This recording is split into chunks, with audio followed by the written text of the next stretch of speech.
We're headed back to Gilbert, Arizona with Natalie Cox. How are you? I'm good. How are you, Kurt? Very good. Well, I'm excited to chat about your time as a young women's president. And maybe let's start there. What's the story behind you being called as a young women's president in your ward? Okay, so I was serving as the stake primary president, and I was 2 years into that call.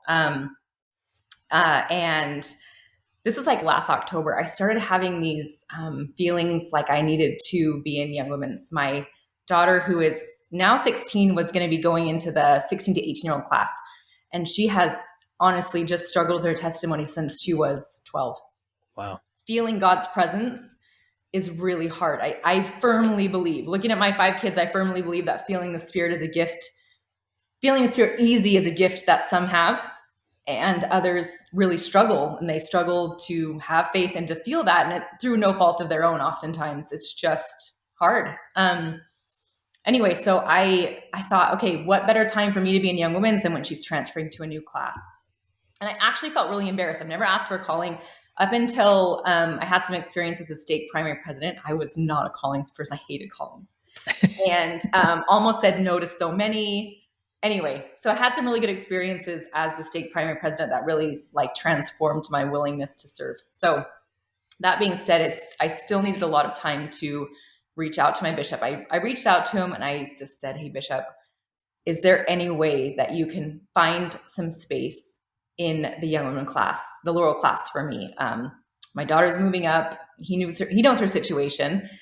And I said, I can do both. I can serve in primary and young women's. And essentially they'd have to be like making a calling for me. I didn't really care. I just needed to be there. And he responded, I don't know how to categorize his response, but it was like, whatever, like, Yeah. whatever. So, but still I kept just having this feeling. And I actually even opened this notes tab in my phone because I kind of kept having these thoughts come to me of what I would implement and what I would do. And it was actually really embarrassing for me. We don't aspire to callings. Our young women's president was 2 years in. I was 2 years in. It didn't make sense. But the thoughts just kept coming kind of almost obsessively, and they really bothered me. Anyway, so during this time, my bishop, I guess, had a strong impression that I should be the next young women's president. And he went to the stake president. Stake president said, no, find somebody else. And I wasn't on their list because I was in the stake at the time. And so he said, find somebody else. So Bishop prayed about it. He came back to the stake president, said, I can find somebody else, but it's Natalie. Stake president said, all right, I'll think about it.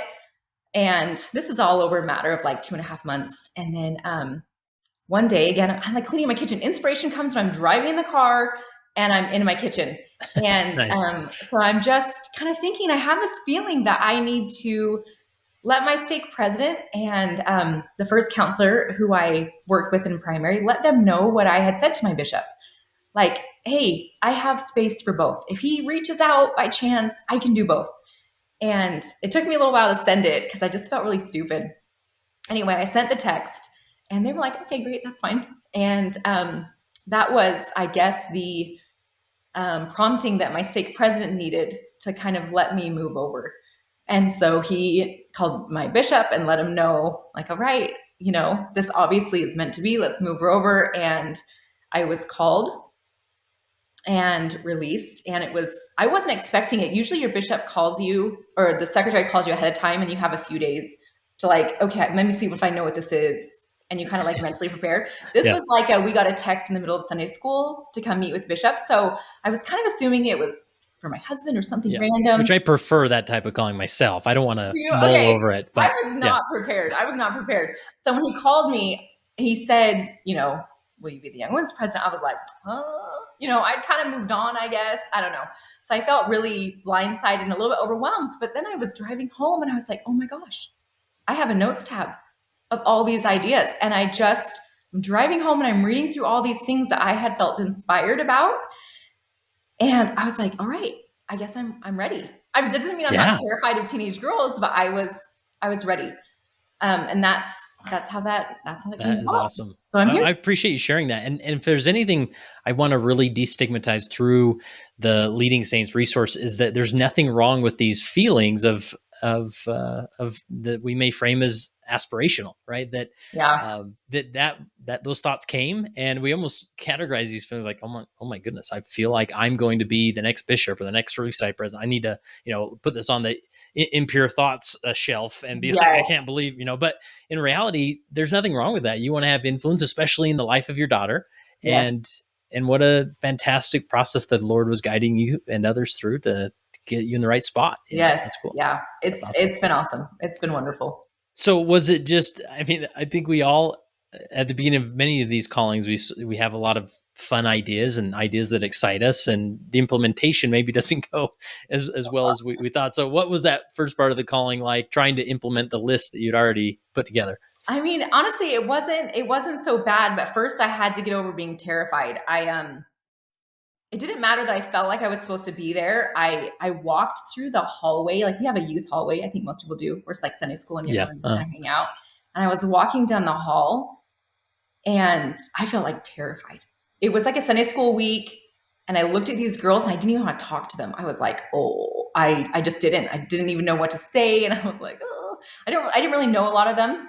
And anyway, I went home and I read. Well, I mean, in the next couple of weeks, I read Elder Irene's, or President Irene's talk. The one about like who the Lord calls, he qualifies. And Okay. so I just prayed for confidence, and that's where it started. Like I needed to know how to interact with the girls, and that was the part I was really missing. Like I just didn't know how to have the confidence to know how to talk to them. But implementing wasn't so bad. My counselors are amazing. They were like totally gung ho. And so that part was not a big deal. So we sat down and discussed. Maybe the hardest part was, advisors that are in there already. It's kind of hard to switch when some people are existing and some people are new. It's hard to say, okay, I'm going to add more to your plate. Be okay with this. Mm. So that I think is the biggest challenge. I'm the newbie and I'm coming in and I'm like, let's just shake this up a little bit. That's like never really, Yeah. it's kind of annoying, like, anyway, that part was a little bit tricky, but, Well, let me ask you about just gaining buy-in from those that are, the advisors that are already in place. Was there anything you did to necessarily gain their buy-in, or maybe that was messier than you expected? I'm not sure that I really did gain buy-in. To be honest, you only have so much mental energy, and my mental energy was really on the young women, and I had 28 laurels that I had to get to know right away. I needed to convince them that I loved them, that they could trust me, and that they could, if they don't love me, if they don't know I love them, they're not going to learn from me. And so honestly, most of my focus went to these 28 girls. We have about 21 that come on Sundays, and then obviously like trying to foster a relationship with those 7 who are not coming. And so I didn't do the best job really getting buy-in. It was more like, this is what we're going to do and let's do it. And I would just come home and pray that they were okay with it. Yeah. Yeah. And, So, and I really appreciate that. That's a real experience, right? Because, if this was a movie or something with a perfect story where you win everybody over, on all the adults that are serving there, and then you move into the next round of winning over the girls. But you're right. Gaining establishing that foundation of relationship with those girls. You're nothing as a leader without that as a foundation. no, absolutely Yeah. not. And I think in general, young women, teenage girls they're not like super trusting. It's like they need you to prove themselves first. It's like, oh, one more leader, Sunday school teacher, another young women's leader, another advisor. They need to know that you really deeply care Yeah. before they're going to open up and trust you. And that actually takes an insane amount of time. Yeah. So what did that look like? Was it just sitting down one-to-one with girls, or how did you begin to build that relationship? Okay, so I got called right before Christmas break, which kind of was like a little bit more difficult because I didn't get to hop right into Young Women's. I was going to be gone like the first Sunday that we were actually going to meet. So what it looked like for me was sitting down and texting these girls like in small groups, to ask them to go to dessert, to go to dinner, like let's go grab a soda. And it's really putting your pride on the line because I felt like a high school teenager again, like, oh my gosh, am I going to be rejected? These girls don't know me. Do they like to hang out with their leaders? And I sent this text. I remember. I'm trying to put together groups, kind of girls that already kind of know and interact with each other. I'm not a giant fan of, especially in such a large board, of meshing girls and trying to force a relationship that's not as natural. Like, I just want them to feel safe. And oftentimes that's just with girls they already have a little bit of a relationship with. And then you can kind of create a little bit of smaller group experience within that. And so I sent off a bunch of these texts and I sat there and I was just stewing. And my husband's like, what's wrong? And I'm like, oh my gosh, what if they don't respond? What if they say no? I'm like, I'm going to be so embarrassed. Oh my gosh, oh my gosh. And it took a minute. And I guess I found out from a parent later behind the scenes, they're all texting each other like, what is going on? Why does she want to go out with us? Are you going to go? Am I going to, like if you're going to go, then I'll go. And so the floods of text kind of came in. And that's really how I got to know them. I went to dessert with a small group, Chick-fil-A, and then went to dinner with a small group, Chick-fil-A, then took a small group to sodas, and just kind of had conversations and let them know, like, I'm interested in you. I care about you. And that's really how that started. Yeah. I love this middle ground where, it might have been overwhelming to, take every individual girl out for ice cream and have a long conversation with them. But it's Yes, also hard to do, as a full group. You're just the quiet ones will fall to the back or whatnot. So 100%. a small group, and because there's this feeling of like, well, I don't want to leave anybody out. It's like, well, no, Yes. you'll get to everybody, Yes. but there's such power in just having that small group to really have a real conversation. Yeah, 100%. And when they're all together, there's no way to interact with all of them. Like, I wish I could trap them at the door. Like, no one leave our room until I can look in your eyes and say hello. I'm glad you're here. But with that many girls, it's impossible. Yeah, powerful. So yeah, let's get into some of the things you did and what comes to mind as far as implementing some of your ideas. Okay, so one of my favorite things was silent ministering. And this idea, honestly, it just came to me, and it obviously was inspired. The Lord knows what He wants. He just does. So silent ministering is, the way we set it up was, no one knows who's ministering to who. It was the class president and I who knew. And not everyone had a silent minister. It was only the girls who were really struggling. So, and it's maybe like a little confusing to explain. The silent minister didn't, like, I only communicated with her. She didn't know if anyone else had that assignment. I think only my presidency and my class president knew the term silent minister, because as soon as everyone knows, as soon as the girls know, they're like, is this authentic? Is this not? Yeah. So we set some girls who were struggling up with silent ministers, these girls who were more confident and comfortable. And what that looked like was one girl who really struggled to come to Young Women's unless someone came and grabbed her in sacrament meeting. What that looked like was her silent minister, it was her job to go and grab her after sacrament meeting, to look, is this girl here? Let me grab her. I'll make sure she comes with me. Or it was like, for another girl, it was like, hey, are you coming to Mutual today? Or I'm just going to sit by you. I'm going to make her feel like she has a friend. And so I think, and so this was kind of just going on for a few of the girls. And it was just like I say, silent ministering was all very silent. Interesting. But the personalities were very intentionally placed together. And one girl in particular had two silent ministers who didn't know about each other, but she needed more help. And so one wasn't going to do it. So she had two. And 7 months in, I've been Young Women's president for 7 months. We do not have silent ministering anymore. Like, I haven't felt like any of our girls coming need it anymore. It's become, we're a more unified group. Everyone's kind of taking care of each other. And as needed, we'll be like, all right, let's assign this person to this person. But really, that one it was quite easy. But the biggest thing is feedback. When you see a girl going out of her way to minister and to sit with, or to gather, to text someone else, you tell them how much it matters. You let them know how important they are. we love to know. We love to hear good job, and to know that, anytime we go out of our way, like it matters or it made a difference. And so I think the thing that made it the most successful was just helping them to know that they mattered and to say thank you. And I recognize you. I see you. You are wonderful. Yeah. So this reminds me of the isn't there a thing at girls camp called secret sister or Yes, something? But yes, that's this is true. different, right? Yes, you know what? That's true. Those are, you give each other like a gift. You give the girls a gift every day, and at the end, they find out who your secret sister is. But the person giving the gift knows who Yes, they're assigned to or whatnot, right? They yes, don't know who's you do. giving them the gift, right? Nope. Yeah, yeah. But in that case, everybody has a secret sister, right? Yep. But this is different. It sounds like. Yeah, it's different. It's different. So honestly, telling you makes me a little nervous, because if any of the girls listen, they will know and I'll be in trouble. Oh yeah. Okay. Okay. Well, we'll deny it all. So this is more of like you may have sat down with one girl in particular and say, "Hey, let's talk about so and so."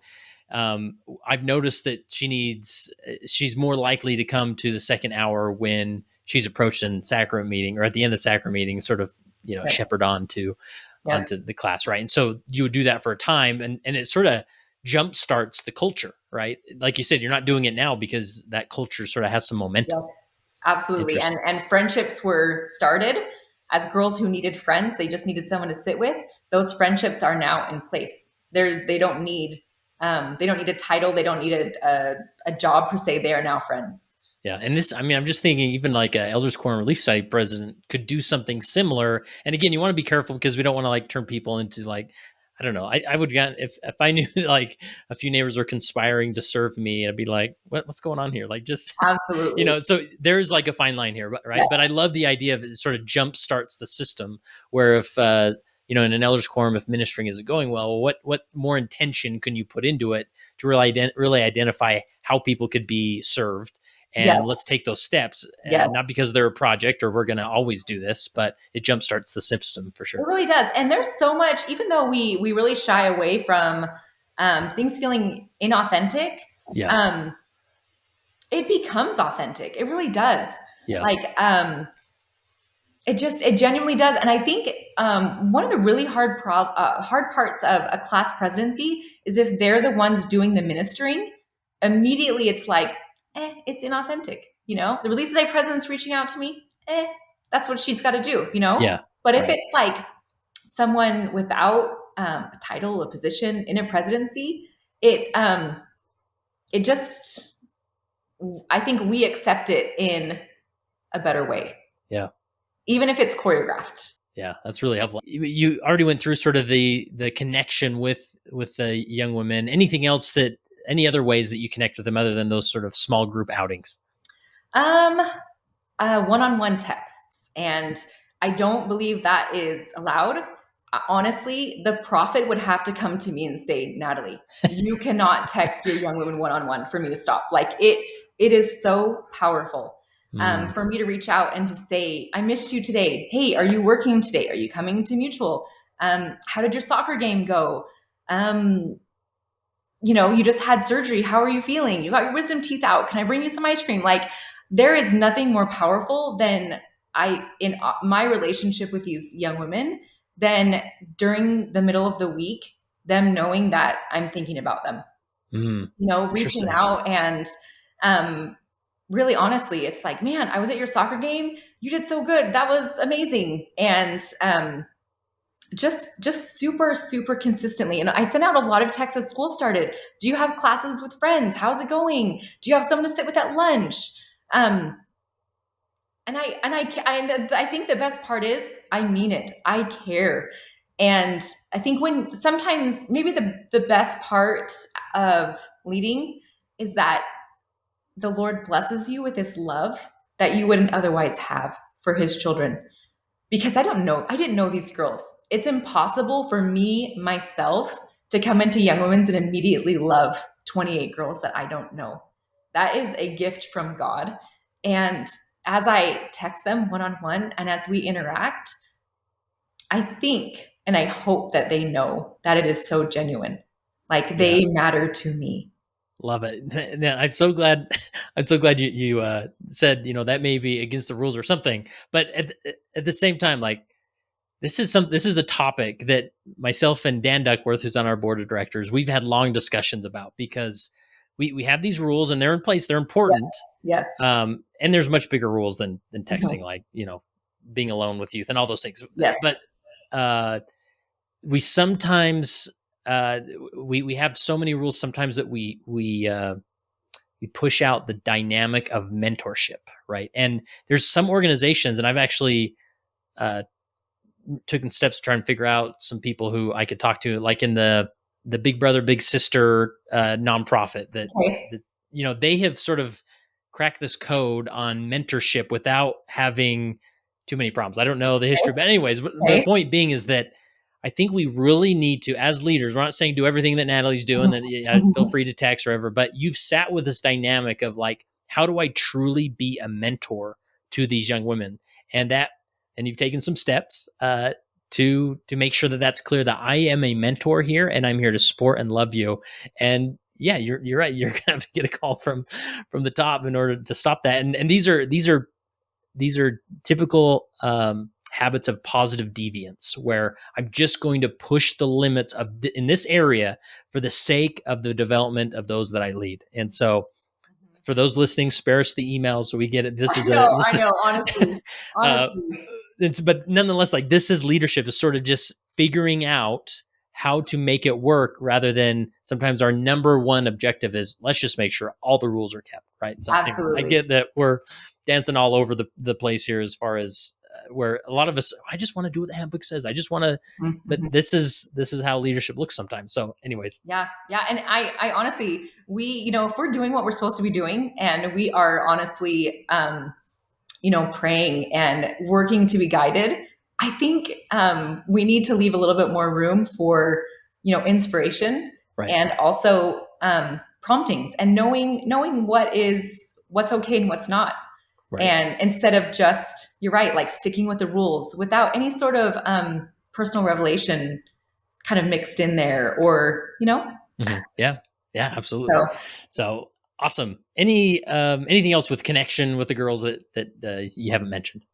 actually, I do take them on one-on-one outings. Oh, cool. And this started because a mom actually reached out to me and said, and I thought this was amazing. It never would have occurred to me to ask a leader. She said, "Hey, will you take my daughter on a one-on-one? She is really struggling." And I was like, "Oh my gosh, you betcha, absolutely." I love an assignment. I love to know where I can help and fit in where I didn't know. But again, the problem is actually her daughter going to want to go on a soda run with me. Mm. So I text her daughter, and we're trying to figure out a time. And you assume as an adult leader that they're like, "Oh my gosh, Sister Cox is going to make me go get soda with her. Why do I She have to is so go? lame. Oh my Oh my goodness. gosh, I'm so busy." Anyway, so I'm assuming this is going on in the background. And I Yeah. just consistently have to swallow my pride and say, it's not about me. It's not about me. So we went. We drove to Swig. You wait in the line, we're chatting. And then honestly, we got our sodas and we drove home. And then we sat in her driveway for about 10 minutes. And it was incredible. It was incredible for me to get to know her. Hmm. And one thing that I try really hard when we do these one-on-one soda runs is tell them their spiritual gifts as I see them. Tell them how they matter. Listen to their struggles, their friend problems, but also leave them with some sort of positive affirmation about why they matter and why they're unique. It's so hard for us to see, how we are different, to see our own spiritual gifts, to see, why we matter. We are the way we are, and we kind of assume a lot of people are like us, and it's hard to see where we're different. Yeah. And so that's my goal, as we chat, so they're comfortable with me. And I don't know. They've been really good. There's some girls I'll never be able to reach. They're too busy. They don't want to go. That's fine. Right. But they've been incredible. And yeah, again, it's going to be one of those things where someone's going to have to say from really high up, you can't do this. Yeah. Yeah. So, and I love that we're just going on a walkabout here, and these different dynamics and rules and things. But like, I think back to my interview I did a couple years ago with Jennifer Roach. She referenced some research that shows that the positive development of any young person requires 3 additional adult 3-year-olds. influences other than their parents. Yes. And to me, as a bishop or as a young men leader or young women leader in your case, to take that point to the parents and saying, listen, it doesn't have to be me. It can be whoever you choose. But if you think you're going to do this parenting thing on your own and have a well-developed individual, the data doesn't necessarily show that's going to happen. Well, So you can involve me in that process or you don't have to. Right. And so I love this dynamic that the parent was involved in this, that, it was up to the parent. They were totally fine with you taking this young woman to a soda run. And that life was benefited because of that. And so to me, I'd love to step back and just say, listen, I get there's rules. Of course, we want to keep everybody safe. We get there's some really tough situations out there that we never yes. want to happen. And not to mention that vast majority of abuse that happens is with somebody within their family. So that's a whole nother thing. Yes. But just to step back and say, all right, how can we really approach this in a healthy manner? What does your teenager really need? And how can I help as the youth leader? Right. Yeah, absolutely. Really good. Absolutely. Love it. And something that I guess I should say, maybe the best way to do it would to always reach out to the parent first and ask for Yeah. permission. Right. I know these families enough. I don't think they're worried about it, but maybe from now on I will ask. I'll just reach out and be Yeah. like, hey, is it all right if? So anyway, it's really tricky. I mean, I have a girl who's turning 11 this next year, so she'll be going to Young Women's, and I can see, like, if just sitting down with a Young Women's leader and talking through, I think of the Young Women's leader in my current ward, I would have no problem with them texting directly to my daughter, right? And to give them that permission. Again, I know as a parent, I'm not like shocked, like, what do you mean? And if something goes sideways, again, there's always a risk there, but Yes. the upside of it is worth considering, right? Yeah, absolutely. And it's so interesting that you said that the youth to be well adjusted need 3 adults. This was actually, I listened to that podcast, your podcast, and I heard that a long time ago. And it was one of my ward council, I can't remember if it was a training. I kind of talked about that. And then we had a board meeting within Young Women's, and I said that. And I was like, all of our personalities, we are all so different, and we are going to connect differently with each girl, and different girls will be drawn to me and different girls will be drawn to someone else. Like my personality isn't going to fit. And so in the scheme of things, we all matter. And I told them every youth needs 3 people to be interested. Just be one of them. Be one of them. Care about them. Let them know that they are so important and special. Right. Yeah. And again, I'm trying to dodge all the future emails that are maybe coming my way, because at the same time, if you had a parent come to you and be like, hey, listen, Natalie, I just appreciate if you didn't text my daughter directly, you'd be like, hey, no problem. Happy to do it. Right. So again, it's not like there's so many good intentions here, and the upside is so valuable compared to having sort of this distant leader that you only see on Sunday, and they're always like bearing their testimony about things they don't even know about your life. It's like that scenario doesn't work either, so no, it doesn't. It's not effective. They're looking for connection. And in order to believe you and to hear your testimony and learn from you, they want to feel connected. Right. And I think in some wards, I will say this, in some wards, it's going to be a lot easier to, on Sunday, connect with these girls, and on activities, connect with these girls. With the amount of girls we have in our classes, it is just about impossible. It would take me 6 months of activities to really reach each of these girls, whether or not they show up or if I'm there, or, I think extra steps have to be taken when you're dealing with so many. I don't just have like 7 laurels. I have 28. And in January, I'll have 31, and so there needs to be, at least I think there needs to be some exception, because it is so difficult to connect with that many. All right. Great discussion. I love that we ventured off in that dangerous territory there. Sorry. We may both just disappear, Natalie, and they'll be like, they should have kept the rules. We're going to listen back to this, and this part's probably going to be missing, right? That's right. That's right. All right. Where do you want to go next? Leaders are terrified of teenage girls. So you covered that a little bit, but anything else to add to that? You know what? They really are. And it's something that I've been really surprised. Well, actually, I was terrified going in, but it's really surprising how difficult it seems to be for leaders to just kind of just say, I don't matter. Like, it's not about me. It's not about whether or not I'm embarrassed or I feel awkward and I don't know what to say. Just go hug them. Say, how's life? What are you doing for fun? But there really seems to be a struggle. The young men's leaders really do well at this. And I think in large part it's because they know how to play. They play alongside the young men. There's not as much chatting typically. And so they just, I think, naturally feel a little bit more comfortable. Um, so I think one of the biggest things for young women's leaders is just saying, it's not about me. For this hour and a half Wednesday night activity, I cannot matter. It is, I am here for them. It doesn't matter if I'm awkward. It doesn't matter if I don't know what to say. It is not about me. And I think if we all went into it feeling that way, it would change the way that we show up. You really just have to put your own anxiety aside, you Yeah. know? Yeah. I remember a time when I was a preschool advisor, and I noticed that there's these moments where, yeah, like first off, there's sort of standoffish, and you're like, "Hey, how's everybody?" Yeah. Sometimes I overdo it, like, "What's going on in school?" And they're like, "I don't want to talk to you," but there'll be these moments, like these glimpses they show you into their world. I remember sitting in preschool, just quickly glancing over, and this priest was looking on his phone at the Dallas Cowboys score. Now I could have been like, "Hey, listen, you gotta put that Yeah, away. No phones in totally. class."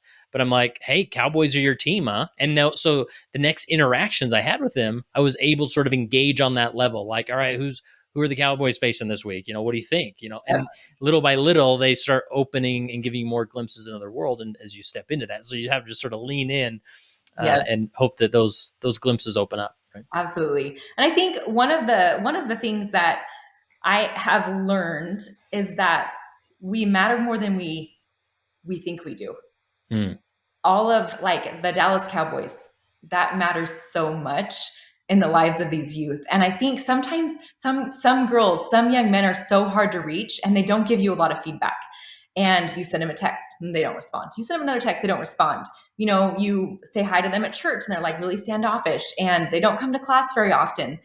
And but it still matters. So I'll tell you a story. I had this one girl who I just could not reach her. And she was also this one that would only come to class if someone came and got her first. And I just texted her multiple times. I reached out to her mom, like, what can I do? How can I help her? Just let me know a little bit about her. And I never got a response. And then 6 months in, she sent me this text and she said, I just want you to know that I am so grateful to have you as a leader. I know you are full of so much light because I can feel it when you are talking in Young Women's. And even though I don't go to activities, I always feel your genuine kindness at church. It means a lot and makes it easier to go. And I'm sorry the first 2 times you reached out, I didn't respond. I don't know why, but it made me nervous. Oh, wow. If you told me that what I did mattered for this girl, I'd be like, no, it doesn't. No, it doesn't. But it did. And it meant, again, just persistence. I felt like maybe my interpretation was that I was like a little bit annoying. And anyway, to me, Yeah. that was so powerful that we really, all these little things, they matter so much more than we will ever know they do, whether or not we get positive feedback or not.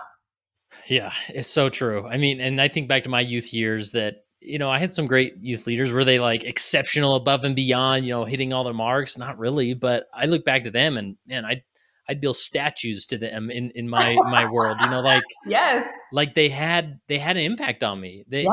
And I remember being a bishop and seeing my bishop as a youth and like hugging him in a different way because I'm like, I'm finally on the other side of the desk. Like, I Yes. get it. It's so hard, Yes. but you did it for me. So, yeah, I just don't think in those down days, it's so important to remember, like, you don't really understand the impact you're having. And Mhm. maybe someday you will, maybe you won't, but let's Yeah. have faith that you are having a Yeah. remarkable impact in these worlds. So Yep. awesome. And teenagers don't usually let you know. So most likely you'll never know how much Yeah. impact you have. Awesome. Anything else about being terrified of teenagers? No, Okay. you just gotta suck it up and just pretend you're not. Just fake. Yeah. I tell my kids all the time, fake it till you make it. So Nice. you just pretend you're not nervous until you're not Nice. nervous. Love it. Awesome. All right. Tell me about the young men, young women working as a team. The impossible task. So does it feel impossible?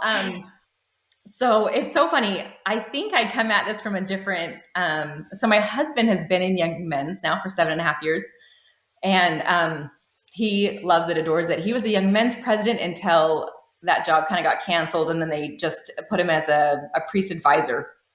And I think the bishop was at the time was really smart, kind of like, oh wow, a lot's just been added to my plate. Young Men's president is now gone. I'm effectively the Young Men's president, and so he kind of kept my husband there because he kind of knew how to run things, and he knew how to I think to support him. So he's been in that position forever now. And so as the wife of a Young Men's leader, I look at it differently. I think there gets to be this like tit for tat. I did this, now it's your turn. I've done this and this and this, and you haven't done anything. When really, like, all that matters is the youth. It doesn't matter who does what. It doesn't matter how good it is, or it just really doesn't matter. And I have a special place in my heart for these Young Men's leaders and our bishopric, who they go to work and then they come home and they are trying to be everything for their family. You know, like they're trying to switch off the work compartment and be in the family compartment. And then they've got, oh wait, it's Wednesday night. I've got to plan this activity. I've got to have this thing here. I think for me, I have a lot more flexibility. I'm at home, and you know, I work from home, but that gives me a lot more space to really think about things and to kind of like set things up. And so I will happily plan all of the activities. I'm not really worried about it, because to me, it's a little bit like a service to help the men out. And again, the bottom line is the youth. It's not about me. It's not about the Young Men's leaders and what they are or not doing. Like, for instance, temple appointments. They're really hard to make here. I'm sure Utah's the same way. You've got to be on the computer at midnight to get those temple appointments 3 months out. And so I schedule them for everybody. Some of the Young Men's classes are better doing on their own, but I schedule the priests' temple visits and all the youth, because all that matters is they get there, and I'm already on the computer doing it.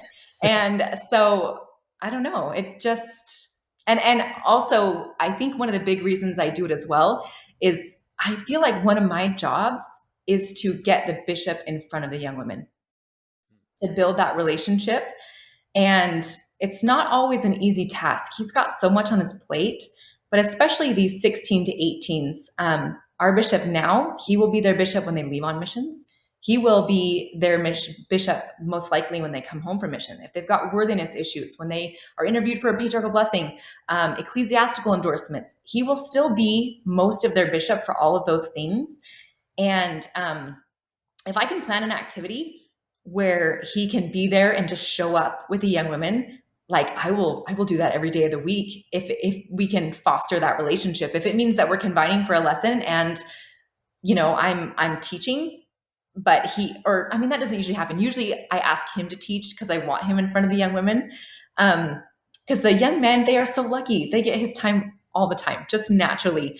And anyway, so my job feels like connect with the young women, make the bishop's job easier, and then help facilitate his relationship with them. Yeah, that's awesome. Anything else you'd say as far as the dynamic between the young women's presidency and the bishopric? Because sometimes there's some tension there in some experiences.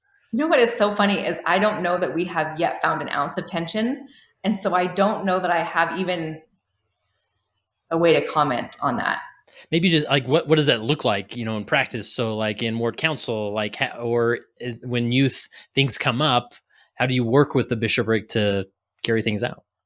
I don't know. We just text a lot. We talk about it. Yeah. I mean, my bishop's phenomenal. Like he's, I've been so lucky to have a stake presidency to work with. That's just great. You want to do this? Awesome. And my bishop's the same way. And sometimes there's a few things that, I guess I will say this. I wanted the young women to be greeters. I felt the young men, they come to church with a purpose. They're going to pass a sacrament. They're going to bless the sacrament. They're going to set it up. They kind of have a job. And the young women, they don't.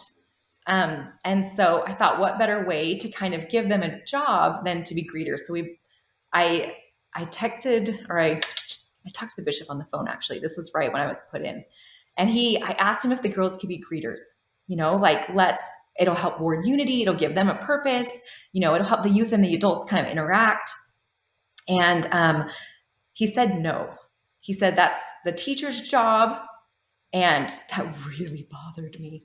And of course I didn't tell him that. I'm not going to say, I love him so much. I respect him. I'm not going to say anything. But I kept thinking about it. It kept nagging at me like, no, I really think this is the way it's supposed to be. And my husband, we were taking a walk one night and he said, just wait, just give him some time. Just give him some time. Like, you can't just throw things at him and expect that he's going to say yes to everything. And so it worked out. Maybe like 2 weeks later, there was a podcast, and I can't remember if it was yours or another. I think it was yours. Where I'll take the credit if this ends well. well. One of the bishops talked about having the young women as greeters in their ward. And I sent the podcast to my bishop, and I said, it gets really good at like minute 23, ... And then ward council that Sunday, and he looked at me and he said, okay, it sounds like you would like the young women to be greeters. And I was like, oh my gosh, that was awesome. But it was a really good example to me that, my impressions are going to be different than his. I think almost always they line up. And then sometimes you just have to wait. You just have to wait for them to feel maybe the same way you do. Just like they have to wait. He has to wait for me to get on board with something that he wants to do, that my immediate reaction is like, I don't. So I think just respecting that relationship, respecting that position, and the responsibility and the heaviness that goes along with that, I think really goes a long way. Like, I think maybe we need just a little bit more of that sometimes. Yeah. What a great lesson. There's sort of this push and pull relationship in these leadership dynamics, right? That someone will sort of push on you about something. You're like, what's the big deal? Why are you doing that? Yes. Like, get away from me. Yes. But over time, these little moments will build up to the revelation or direction, or the autonomy that maybe you need as a leader to suggest something like that. Yeah, for sure. And to his credit, the girls are greeters, and he brought back the program. We didn't have programs. He allowed us to bring back the program so that the girls, they're not just like standing there. They can smile and say hello and hand you a program. And it gives us the opportunity to tell these girls how much they matter. They're welcoming people. They smile. I say, if you know their name, say their name, especially if it's a young woman walking in the door, use her name. It's such a good, honestly, it's been phenomenal. The adults love it. They love to be greeted. And even though the girls complain, some of them do, it's really good for them to have a purpose and to get comfortable interacting with adults. Yeah. I love it. Great story. Well, any other principle or point before we wrap up that you want to make sure we fit in here that we maybe skipped over or left out? I think, okay, so something else that we started doing it's a work in progress. We can do it better, but I think the idea is great. The concept is awesome. So, ministering, like my daughter is my ministering companion. I never take her with me. It's like, if I'm going to have a really quality visit with the women I minister to, I can't have my 16-year-old there with me. And it's really difficult to figure out that ministering dynamic. So something that we've started doing is taking ministering bread on Young Women's Week. So on Saturday, I make a couple loaves of bread, and then we assign the girls who, 16, 17-year-old girls who drive, they get a loaf of bread, and they gather younger young women, either their peers and or younger young women, and they take bread to someone in the ward who's struggling. So I give them the bread and a card, and in the car, the older girls and the younger girls, they write this card. Then they go to the door and they drop off this bread. And we've gotten so much positive feedback because it's really connecting the young women with the adult women. And we try to stress how much they matter. Like, when they are baptized, they are covenanted to mourn with those that mourn and comfort those that stand in need of comfort. And to me, this is that in practice. They're learning to, okay, so-and-so is in the middle of chemo. Let's stop by and give her a hug and take her some bread. But then at the same time, it really helps these younger girls to learn from these older girls and kind of mix. And again, it's a challenge when you have so many young women, but it's been so successful that the bishop started having the young men do it. So the priest I also make 2 loaves of bread for them, and then they take teachers and deacons in their car and they drop it off, and we just kind of decide ahead of time which 4 people in the ward our bread is going to go to. And it's been awesome. I love that. Perfect. Great idea. All right. So, as we wrap up here, the last question I have for you is, as you reflect on your time as a leader, how has being a leader helped you become a better follower of Jesus Christ? I think just trusting that it's helped me to trust that as I am a better disciple of Christ, as I serve him, as I serve his people, he will take care of me and my people.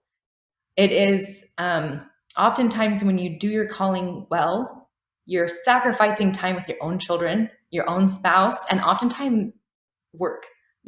My business has taken a big backseat for me as I have really tried to magnify my calling.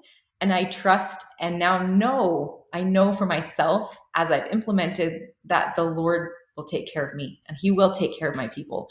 And if we all, I think, really knew and understood how important it was to him, that within our own callings, we really just took ownership of taking care of his children, and then knowing that in return, we will be taken care of, things would just run so much better. And the last few years, as I've really tried to magnify wherever I am at, I have had so many experiences where I know that, the Lord sees me. It's like, Heavenly Father, or Natalie, I see that you are sacrificing. I am here. I will make up the difference. I will make this work. And that immediately helps me to be a better disciple of Christ.